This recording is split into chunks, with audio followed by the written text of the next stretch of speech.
Beis. We begin today the Gemara on Daf Lamed Vav Amud Beis at the Mishnah. Sagt the Heilige Mishnah, Sanhedrin Hoisa Kechatzi Geirin Agula. The way the Sanhedrin would sit, and this is the Sanhedrin of 71 or the Sanhedrin of 23, they would sit in a semicircle. The translation of the words Kechatzi Geirin Agula is like the threshing floor where it's round, and this was like a half a threshing floor, a half a circle. So that the judges could see one another. So the point is they have to talk, they have to discuss with one another, so they have to be able to see one another. But, sorry. Okay, sorry about that. They can't sit in a full circle though, because if they do, what's going to happen? You have the Baldin that comes and stands in front of them. Some of them are going to be facing him, and some of them are going to be with their back to him. So they have to sit in a semicircle so the Baldin could stand in front of them and they'll all see him. You got it? Lamed Vav, Amud Beis. Okay. And then you had two scribes that were there for the judges. Aimdim lefneim, that stood in front of them. Echad mimim, vechad mismail, one on the right and one on the left. And the kaisvin, divrei mechayvin, and divrei mezakin, or the order in the Mishnah is supposed to be divrei hamezakin, and divrei mechayvin. Both of these scribes would write the words of the ones that said ideas why he's innocent and reasons why he's guilty. Meaning not one wrote the reasons that he's innocent and the other wrote the reasons that he's guilty. Each one of them wrote both of the reasons that the judges said, the reasons that he's innocent and the reasons that he's guilty. And the reason for this is because then we compare their notes to see if they wrote it accurately. If only one of them wrote it, he may have gotten it wrong. So we'll be able to compare notes to see how accurate it is. Rabbi Yehuda says, actually, for the sake of accuracy, you had a third person, Shloisha. There were three scribes that wrote, Echad Kaisev Divrei Mezakin, the Echad Kaisev Divrei Mechayvin. One writes just the words of the ones that are saying innocent. The other writes only the ones that are saying guilty. We don't want them to both write both the svaris of innocence and guilt, because then it's going to be too hard for him to write everything, and he might not write it properly. So each one just writes one of the things, either zchus or chiyuv. V'ashlishi, and then the third scribe, kaisev divrei hamezakim v'divrei mechayvin, he writes both the svaris of innocence and guilt, and then we're able to compare from what he said, from what he writes, to what the other two write. Sagt the Mishnah weiter. Now, besides the bezdin that's sitting here, there are three rows of the students that are not part of the bezdin that sit in front of the bezdin. Now Rashi describes that the three rows, there were actually three rows, and each row was a row of 23. The bezdin is a row of 23, and in front of them there's also three rows. Each row is 23. Now Rashi here says that just like the bezdin themselves sat in a half circle, the rows that are in front of the bezdin are also in a half circle. Other Rishonim say that no, the rows that of the Talmidim were not in half circle; they were in straight rows. Now Rashi here says that really all you need from these Talmidim. Why do you need these Talmidim in front of the bezdin? Because what happens if the bezdin can't come to a final verdict? For example, by din and nefashis, if you only have one in the majority, there's no verdict here. So you have to add now from these students to the bezdin. Right, so, or if we'll see, as we'll see soon, what happens if someone passes away from the bezdin? So you have to have right away available a student to add to the bezdin. So if you have a bezdin of 23, what's the maximum number that you add to? You add till 71. So that would mean you only need 48 students to be in front of you. From 23 and 48, that's 71, to have 48 students in front of you. Now, if you want to have 48 students, that would mean that you should have two rows, 24 and 24, in front of the bezdin to have available to come to the bezdin if it's needed. But Rashi says it's not covered to have the bezdin 23 and then the rows of students to be 24. They should be less. And also at the same time, Rashi says it's not derech eretz to have just very small rows and it looks like very little people. Maybe we can make three rows of 16 each and have and that will be 48. That's not good either. And Rashi says also to have the rows that are not equal. You have rows that are more and less. That's also not derech eretz. It's not proper in sitting in front of the bezdin. So therefore, you have actually more than what's necessary. You have 23 and 23 and 23, which is a total of much more, 69. That's the amount of talmidim that was sat in front of the bezdin. Okay, so now how did this work? Every student had his spot. He knew exactly the place where he was. There's the first row, the second row, and the third row. The ones that are on the first row are on a higher level. And in the first row itself, the ones that are on the right are on a higher level. Then in each row Yeah, people that are further on the left are on the lower level. The people in the second row and the third row, it's each one had his exact spot. So now hutzruchu lismoich, if it was necessary to take one of these students and give him smiche that he should join the Bezdin, so who do they take from? And that's in a case where one of the people of the Bezdin passed away, or they have to add someone to the Bezdin. So Soimchin min harishayna, so you take from the first row, the one that's totally on the right, which means that he's the biggest Talmud Chacham, he's on the highest level, so you take him, and he becomes now the next one that joins the Bezdin. And now when that's done, what happens? Echad min hashniya, one person from the second bench is there, or from the second row, Balay l'rishayna, comes up and joins in the first row. And then Echad min hashlish is Balay l'shniya, and then everyone moves up. And the one from the third row comes and joins the one from the second row. And then, now you have one person missing on the last row. And then you take someone else from the call, from the congregation, from the ones that were not yet on the level to join the rows, and he then is added to the third row. That's the way this is done. I mentioned before the bench, but I took that back because I think Rashi over here, it says... the ones that the Talmidim that sat did not sit on benches actually. The Bezdin sat on a safsal, on a bench or on a chair. But the Talmidim that were in front of them, they sat on the floor. We see in the Gemara that the Talmidim sat on the floor in front of them. Okay. Now, now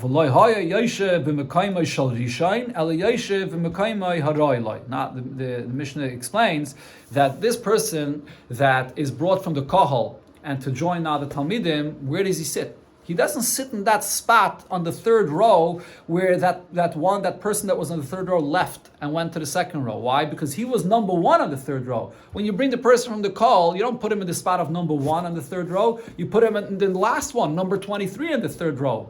And the same thing, all the other people that are moving, everybody's going to be moving one spot. The person that goes from the third row to the second row doesn't go to the place where the second row became empty. He goes to the last spot in the second row and so on. As the Gemara will say, everybody's moving off one. Okay. From where do I know this? That the Bezdin sits in this semicircle. Even though the Mishnah, and as I explained before, Rashi, that is gave a reason for this, in order for the Baldin to be in front of them, and they should be able to see each other. But where is this hinted in a pasuk? The pasuk in Shir Hashirim says, "Sharerech agan asar v'yechzer hamazek v'goyme." So the simple pshat of the pasuk, it's talking about Yidden and it's comparing them to a beautiful woman. And says over here, Sharerech agan asar, your navel is like a round goblet, al yachzar hamazik, it shouldn't be missing any of the mixture of the wine that's in it, so on. So, but the pasuk here is darshan b'negei to the Sanhedrin, mostly, we are the Sanhedrin, and it's the different details about the greatness of the Sanhedrin. Sharerech zu Sanhedrin, the word Sharerech refers to the Sanhedrin. And lama nikra shma Sharerech, why is it called Sharerech, which means the navel? Shehi yesheves b'tibure shalaylam, because the Sanhedrin sits in the center of the world, the Beis Hamikdash, which is the center of the world. Agan, what does the word Agan here mean? She megina al kolaylam kulay. The Bezdin, with the Torah and the Psak Din that they give, they protect the entire world. Hasahar, and here this is the source of this halacha. She daimel sahar. It's similar to the moon. That's a semicircle. Right. So according to Rashi, it seems like Rashi is saying that it's just a source for the fact that it's round, but not necessarily a semicircle. But the Marsha and others add that if we would just want to compare it to a circle, it would say the sun. Why does it say dafka the moon? Because the moon, much of the month, is like a semicircle. That's the shape of the Bezdin. Then it says in the pasuk, al yechsar hamozek, should not lack of the mixture, like when you dilute wine and you have 2/3 water and 1/3 wine.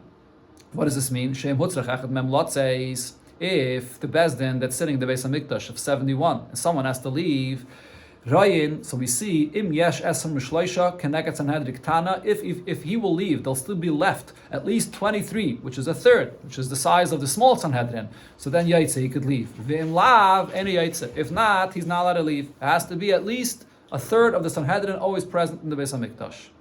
The continuation there of the pasuk in Shir Hashirim, the Gemara Darshans. Then it says in the pasuk, "Bitnech aremas chitim," your belly is like a pile of wheat. What is this a mashal for? What does this mean? Ma aremas chitim, just like a pile of wheat. Hakel nanem mimena. Everybody can have pleasure from this. Af Sanhedrin, so to the Sanhedrin. Hakel nanem mitamein. Everybody has pleasure and benefit of the reasons in the Piskei Dinim that they give. Going on in the pasuk there, then it says, "Suga b'sheishanim," that you are surrounded like with a wall of roses. What does this mean? Sha'afil, here this is regarding Yidden Bechlal. Sha'afil kesuga shel shishanim, even if it's just a wall of roses, which is a very thin wall, which is very easy to make a breach in it. But nevertheless, lo yifritzu behen peratzos. The Yidden will not make a breach and sin. Which means that to prevent a Yid from sinning, you don't need a thick wall to stop him. Even if you have just a wall that's as thin as roses, it'll be enough to prevent him from sinning. That's the pshat that Rashi here says. The pshat that it says in other Rishonim is that even if the Aveda itself seems to be like this beautiful wall of roses that's so enticing and it seems to be so pleasurable, yet a Yid will not be enticed by that and will hold himself back of sinning. Lo yifritzu ben peratzos. The Gemara brings a story in connection to this. This is what a heretic said to Rav Kahana. He asked him, Amritu, you said that that a person's wife, which is a nida, and she's tamei, she may not have any relations with him, but yet she may live with him and be secluded with him. But the question is, why? How is that possible for a person to contain himself? Efsher, eish bin oiris ve'eina me'hafheves. So he gave the following example. Is it possible to have a fire with pieces of flax that are raw, pieces of very flammable material? Ve'eina me'hafheves, and it's not going to light on fire. So the same thing here, a person to be with his wife when she's a nida, and we're not afraid that he'll have a relation with her. Amalei, so Rav Kahana answered, HaTeira ha'ida aleinu. The Torah testifies about Yidden in this pasuk, suga b'shishanim, which means sha'afilu kisuga b'shishanim. According to Rashi's pshat, even if there's just a thin wall of roses, lo yifritzu ben peratzos. The Yidden do not breach, do not over this aveda of the Isser of a nida. The Shlokish says, mehocha, that this Yidden, that even all Yidden on any level a Yid has is full of mitzvahs. You learn from here. Mehacha kepelach harimoin rakosech. So the simple pshat of the pasuk is that rakosech means your temples are like two pieces of a pomegranate that are broken open. But the Gemara darshans, what this means is afilu reikonin shabach. Rakosech could also mean even the ones that are empty in you. Melein mitzvahs kerimoin. They're filled with mitzvahs like a pomegranate. And the Rishonim here say that this also refers to the same meaning that we're speaking about, the Isser of a Nida, because the Rimoin has the seeds inside which are red, like the Dam Nida. So even a person that is a Reikon, he's completely empty, but nevertheless, benegay to this mitzvah, he's very careful, and therefore he's Malay Mitzvahs Kerimain. Rab Zeira says, another source, Mehacha. The pasuk says when Yaakov Avinu came in to get the bracha from Yitzchak, and he was wearing the garments from Esau, from Nimrod. So the pasuk says Vayarach es reach begadav, that Yaakov smelled the aroma of the garments. These are garments that were used as a hunter, which was full of blood, which was dirty, which did not have a good smell. It was from the hide, from the skin of an animal. But nevertheless, what does it mean? That he smelled a very good aroma of these garments. But now the Gemara darshans al tikri begadav, don't read it as his garments, ela boigdav. Even the traders. Which means even a Yid that's on the level of a boigid, of a trader, nevertheless, Yitzchak, that is, smells the good and pleasant aroma of even a Yid that's on this level. Based on this Gemara, the Rebbe said the pshat, that this is the reason itself why the Eibishter made it in such a way that Yaakov got the bracha in such an unusual manner. Why couldn't Yaakov get the bracha from Yitzchak, where he gives the bracha to him, recognizing that he's Yaakov, and he should come in his garments like a big tzaddik? Why does he get the brachas from Yitzchak in the garments of Esav and Rasha? For this point, that the bracha of Yitzchak should be for every single Yid, even a Yid that no matter what garments he wears, even if he's called a boigid, a trader, still the bracha of Yitzchak takes effect in him, and even this person, Yitzchak, sees in him the truth of who he is, that he has a good aroma. So a story in connection to this, Hani Biryaini, there were these hooligans, the Hava B'Shivusi de Rab Zeira, that were living in the neighborhood of Rab Zeira, and these were Yidden. The Hava Mekarev Lahu, Rab Zeira was Mekarev them. He was good to them, and he was Mekarev them in Yiddishkeit. Ki heichi den hadr lubet yufta, in order for them to do tshuva. The Hava Kopter Rabbanan, and there were the Rabbanan that were not happy at this. Why are you dealing with these hooligans? So Nachinoch Nafshi, the Rab Zeira, when Rab Zeira passed away, so these Biryani, these hooligans said to themselves, Adid, up until this point, have a charicha katin shake, to have a boil and rachme. Rab Zeira, which had this nickname, he was short, and therefore he was called katin, and he was called charicha shake. When this is a story that the Gemara actually says in another place, that Rab Zeira once wanted to see if the Gehenim will affect him. So he would go into the oven and turn on the fire, and if he wouldn't get burnt. So because that was the proof to him that the Gehenim would not affect him. So he knew he's still a tzaddik. One time he did it, and his sheikh, his thighs got singed. So that since then he had an issue. He had this singed. So he was called Charicha Shake.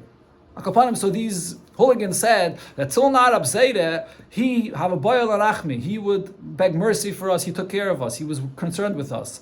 Hashta, now after he passed away, mam boyal arachmi. Who's going to have compassion on us? So then they had this thought in their heart. It got to their core, and they actually did tshuva. So here you see that the effect of what Rab Zayda did, he was makara them in his lifetime. He didn't necessarily see that they actually did tshuva. After he passed away, then the effect of what he did for them, they actually came and did tshuva. Going back to the Mishnah, so it says Shalosh Shuras Chulu, that are the 3 rows in front of the Bezdin of the Talmidim, and then if you have to add someone to the Bezdin, so the one from the first row gets added, and then from the second row goes to the first row, and the third row goes to the second row. So Amar Abaye, so Abaye explains, Shema Minah, from here we see Kinaidi, when they move and one goes up to the Bezdin, Kulunaidi. They're all moving up, as I explained before, because everyone gets moved up one spot. But the question is, the one that's being moved up, so let's say the one from the second row, now, when he was in the second row, he was at the head of the second row. Now when he moves up, where does he move up to? Now he moves up to the end, to be the number 23 in the first row. So let him say, I don't want to move up this way. Till now, I'm at the head of my row. And now, where are you putting me? You're putting me, the Navi means like a tail. I'm all the way at the end. So why should I don't want to move up because now I'm going to be at the end. Abaye said, the Amri Le, we answer him and say, no, it's actually an elevation. We say to him as follows, the Mishnah in Pirkei Avos, have a son of Larayas, better be a tail to a lion, and don't be the head for foxes. Here as well, being the end of the first row is better. As the Rishayim say, one of the reasons for this is because when you're at the end of the lion, at that row, so even though you're not ahead anymore, but Adarabah, you're able to learn from the others more. You're able to receive and be a student to learn from now the ones that are in the first row. That's a bigger ma'ila. Okay, the Mishnah goes on now to explain Benegeh to Din Nefashis. Zakta Elige Mishnah, Keitzad Ma'aimim Es Ha'edim Al Eidin Nefashis. How do we intimidate the Eidim when we scare them of not saying false testimony regarding a testimony in capital punishment? There was a Mishnah before that described this regarding Dini Mominis, but when it comes to Eidin Nefashis, which is much more severe, there's a different thing. We bring them in, and we would intimidate them, we would scare them. Maybe you think that's what I am testifying about is just by estimation, or I heard from someone else, or Eid Mipied. I'm hearing from another witness that I'm saying testimony, but it's not that I myself that saw. You could think to yourself, oh, I heard it from a very trustworthy person, so I know that this is true. Or Shema Iyatim Yedim, or maybe you're not aware of the fact that in the end we're going to do real big examinations and interrogations and everything that you say. So be careful what you say. And have a yadim, you should know that shaloi kedin imam and din nefashis. Saying testimony about money matters is not the same like capital punishment. Din imam, as it comes to money, adam neisim mammon and mischaperloi. If the edus that you said was false and someone's money was lost because of it, so you could always pay it back and you're atoned for. But din nefashis, when it comes to a matter of life and death, damai v'dam zar yosef tluyim by atzayif hoilam. So the life that's taken away, it's his life, it's his children's life, his descendants till the end of time that you're taking away. When we see that Cain killed his brother Hevel, the pasuk there says, the blood of your brother is crying out to me. So it uses a plural term. It doesn't say the singular term that the blood of your brother. The bloods of your brother is crying out to me, because it's damai v'dam zar yosef. It's his blood and the blood of his descendants that was murdered over here. Now the Mishnah brings another pshat. This is not what they would tell the Eidim, but there's another pshat on this as well. The reason it uses a plural term is because his blood was all over the place on wood and on stones, because, as the Gemara is going to say, Cain did not know how it is that he kills Hevel till he finally figured out how to kill him. So therefore he had many different wounds. The Mishnah goes on to say, what would they tell the Eidim? This is the reason why a human being is created alone. Adam Rishon was created himself, not like all the other animals and so on in the world. L'lamedcha, to teach you. If you destroy one life amongst Yidden, it's considered as if you have destroyed a complete world. One person, from one person comes the entire world. To every person, the life is an entire world. If you sustain the life of one Yid, it's considered to be like you saved an entire world. Now, another reason, I don't know if this is part of what they tell the Eidim, but there's another reason why the world is created, just Adam Rishon himself. And another reason is because of the peace. There should be peace amongst people.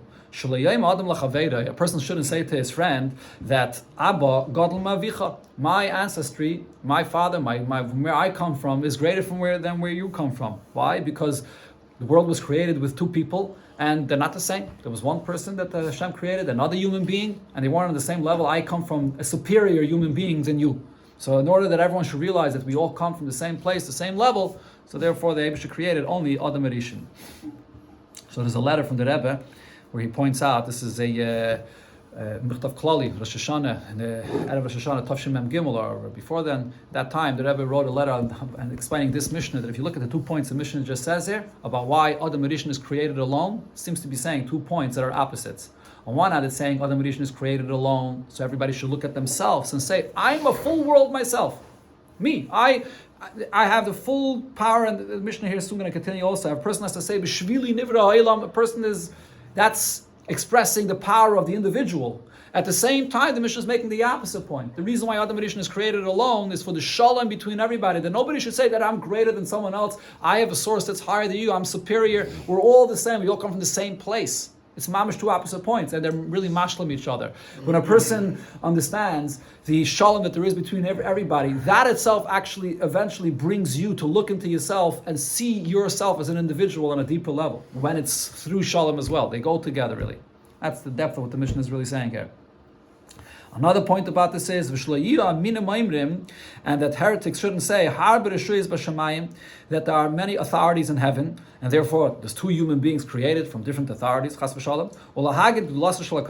another thing, this also is to say, to show us the greatness of Hashem. If a person takes coins and he mints them all in one minting, so then all the coins are similar. But when it comes to Hashem,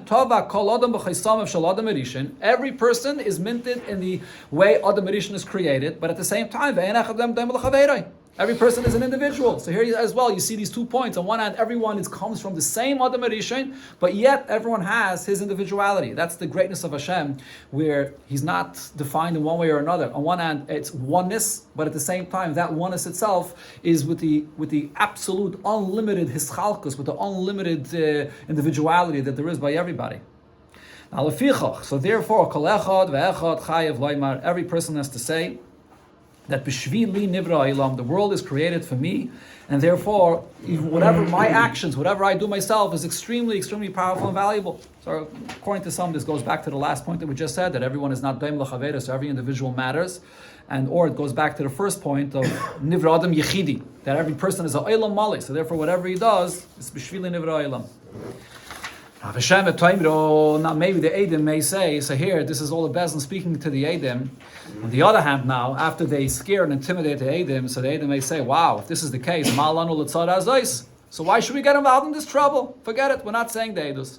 So on that we say to them, the Pasuk says, if you're a witness, or you saw, or Yadar, you know, if you're not going to say the testimony, so the Pasuk continues, so then you have a sin. If you know and it's true, then you have to say. Now, they may still say to themselves, we would rather be over this Aveda of Imla Yagid V'nasa Avainai, but not the spilled blood of this person. And that we tell them, but the Pasuk says, when a Rasha is destroyed and eliminated, then there's joy by Hashem. So over here as well, if he's a Rasha, so then this is what's supposed to be, and it's actually not an inyan of Einish, it's Rina. It's cleansing the world. So what God is really telling them is that you better be sure of what. Correct. Correct. If you have any doubt, they're throwing down into them. If you have doubt, then don't open up your mouth. Exactly. So the Gemara Tanarabana, we learned in the Braisa it said in the Mishnah that we tell them maybe what you saw is just by estimation, but it wasn't you actually saw. So what's an example for this? Keitzad mo'imed, what does that mean? Oimer lehen, the Bezdin says to them, Shema kachrisem. Maybe this is what you saw. Sheratz echad chavere l'chorbe, acha chavere that is l'chorbe, that you saw one person running after his friend into a dilapidated house. V'ratzta macharav, and you ate and ran after him to see what's going on. Umitzasem, when you came in, what did you find? Saif biyodeh, he has a sword in his hand.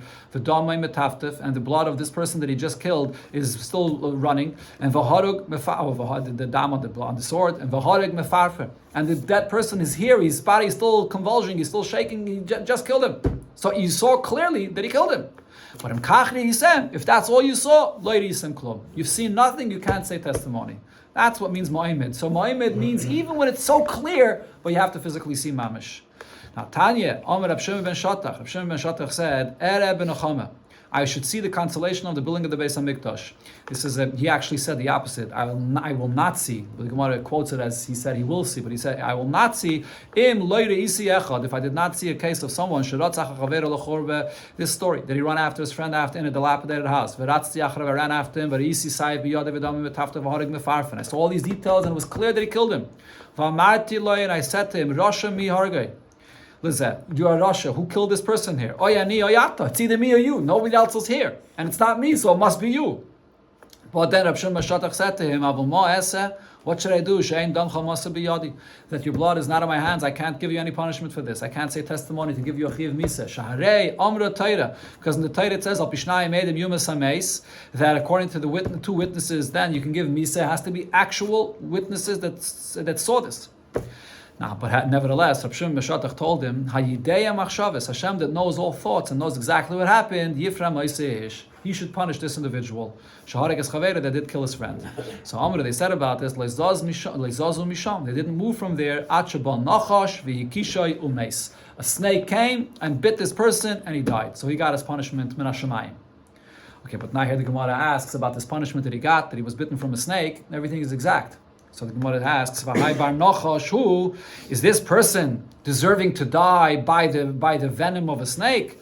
But Rav Yosef said, and we learned that Chizkiah said this as well, that from the day that the Beis HaMikdash was destroyed, even though the Sanhedrin is bottle, and therefore they cannot give anymore the Chi of Misa, because the Gemara says that the Chi of Misa is only when the Sanhedrin is in the Beis HaMikdash.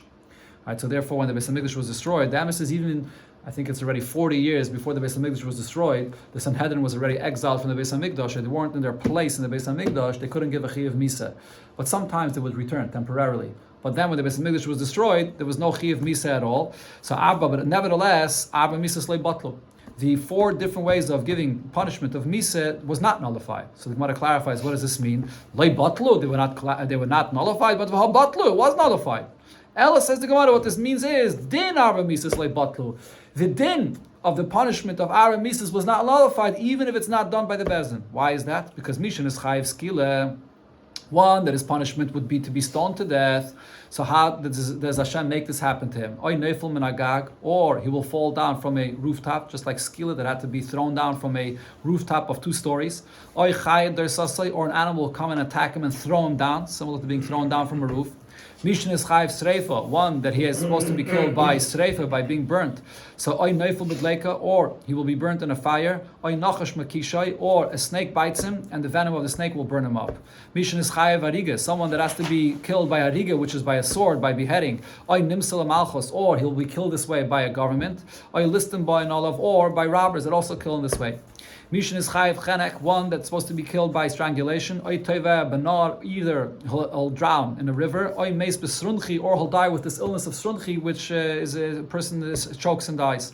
So the question is over here regarding this person that was a reitzeach. What's the punishment of a reitzeach? Herek, which is beheaded, but not to be bitten by a snake, which is the replacement for sreifa, to be burnt by the venom of the snake. That's actually a more severe punishment than herek. So the Gemara explains, Amri, they said, Hahu chet achrena havabei. That individual actually had another aveda that he did that was more severe than being a ritzeach, and therefore he did deserve to be burnt by the venom of the snake.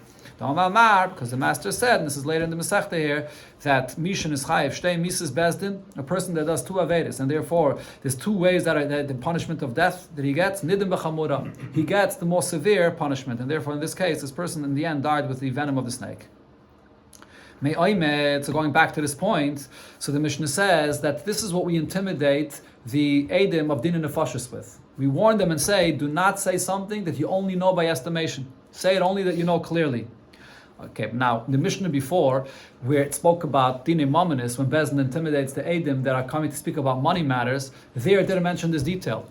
That we tell the Eidim, don't say Eidus if it's something that you know only by estimation. Why don't we say that to the Eidim by Dinei Mominus?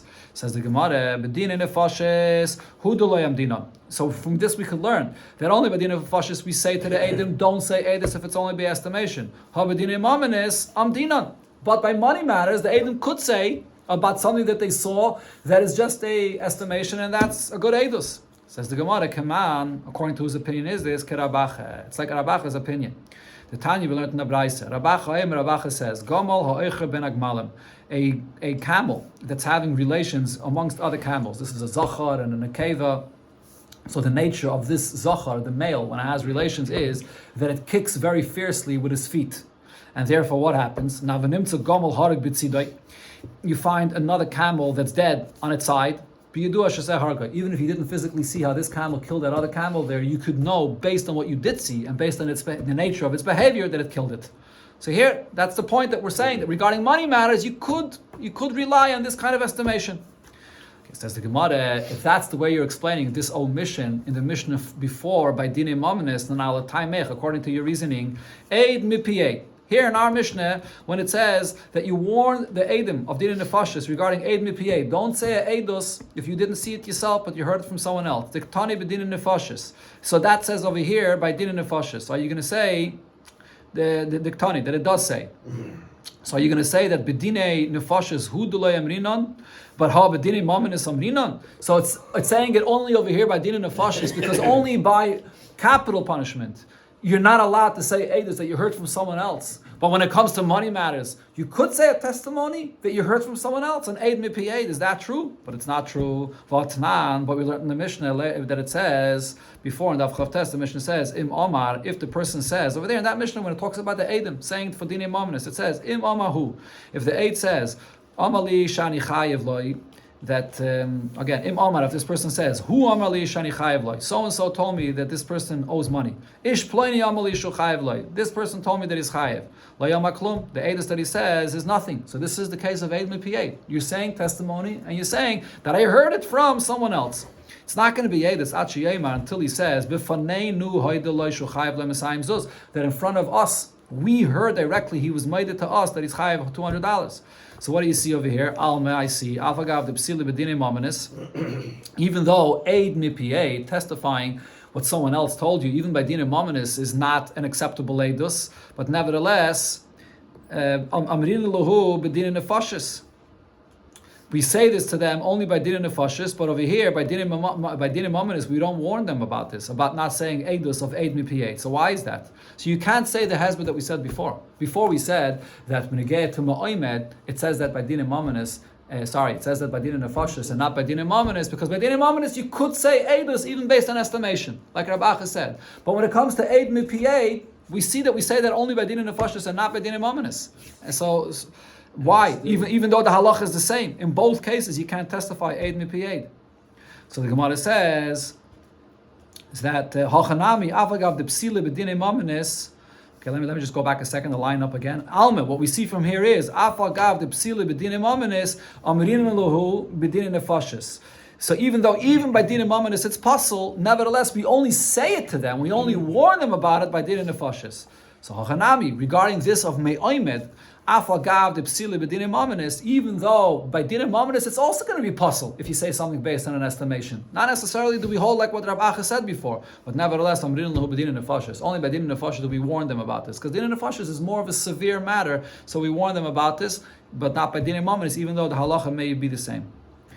Okay, now the Gemara goes on to say, have a yodim chulu. What do we say to the Eidim? How do we warn them about not taking away a life of a person that is deserves to live? So the Mishnah says about what Cain did when he killed Hevel, and he killed all of his descendants. So what it says in the pasuk that there's the blood of his brother, the plural term. So the one of the drashas for this is Malamed. We learn from this Sha'asa Kain behevel of chaburis ptzias. He wounded his brother and he was injuring him. Because he didn't know what is it that will cause him to die.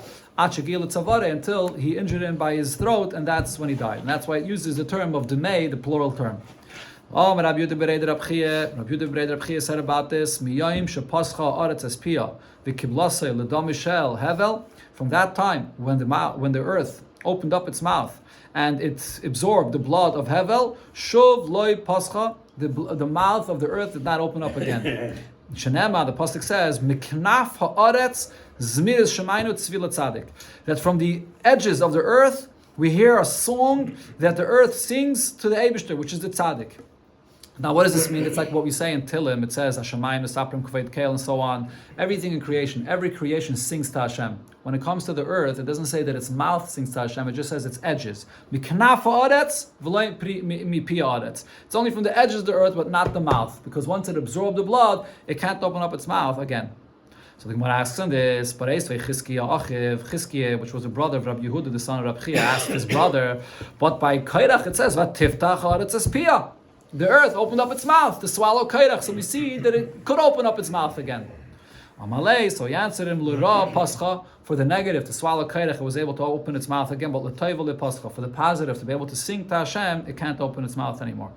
Another thing Rabbi Yehuda said in the name of Rabbi Chia, Golos mechaperes ave mechza. When a person is exiled, so then that atones for half of his sin. And we see this from what it says by Cain itself. First the pasuk says, Hashem tells Cain, "Vayisa nov," that you're going to be nov and nod. But then it says he sat in the city of Noid, and it doesn't say the word no. Now, what's the difference between these two expressions of nov and nod? Nod means it'll be exiled. He'll be moving away to a faraway place. No means something else. No means that wherever he is, the ground was shaking under his feet.